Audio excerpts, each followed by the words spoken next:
the West Bank. Let's speak to Revd Dr Munther Isaac, who's the senior pastor of Evangelical Lutheran Christmas Church in Bethlehem. Thank you very much for being with us. Can you give us an idea of what the mood is like this year in Bethlehem?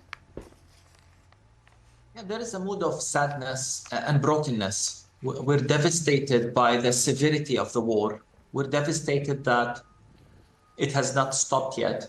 We're also very concerned about friends and relatives of ours in Gaza.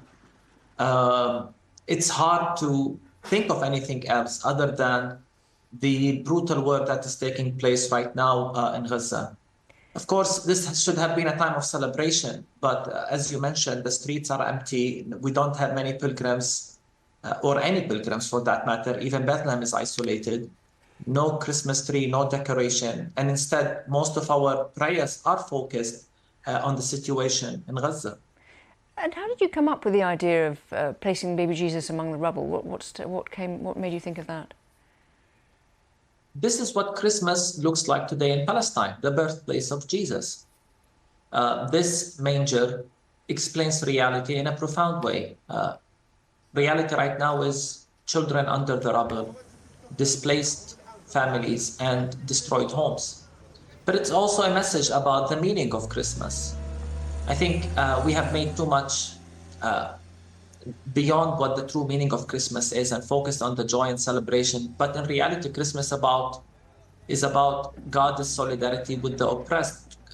Jesus visiting us in our pain and suffering, being born in time of occupation, and he is in solidarity with those who are oppressed. This is how we understand Christmas. The Christmas story itself is full of hardship. Jesus was born in a time when he survived a massacre.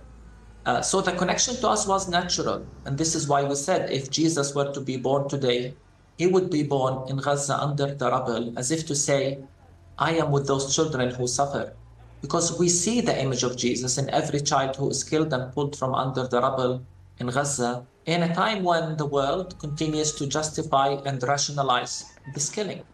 You said that the mood is sad and somber. What will your message be to your congregation? Our message will be precisely what the manger represents, God's presence in us in the midst of pain and suffering. But it's also a message of life and hope that from the midst of destruction, we can't give up on our hope and we can't give up on our faith as a people. Christmas prayers this season will be the only moments of hope, the only moments in which we dare to hope in a world full of darkness.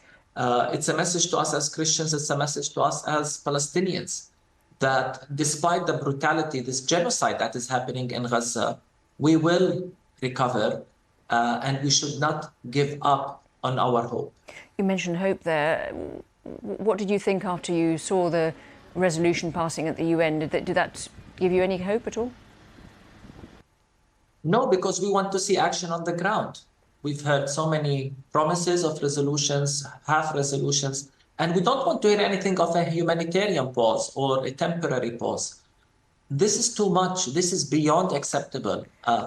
The numbers are horrific. The reality is horrific. It's hell on earth in Gaza, and we're still negotiating terms and conditions and terminologies. Enough of this. This must stop now. We can't afford any other day. We can't afford any day with this war continuing. Revd Dr Munther Isaac, thank you very much indeed for your thoughts. You're welcome.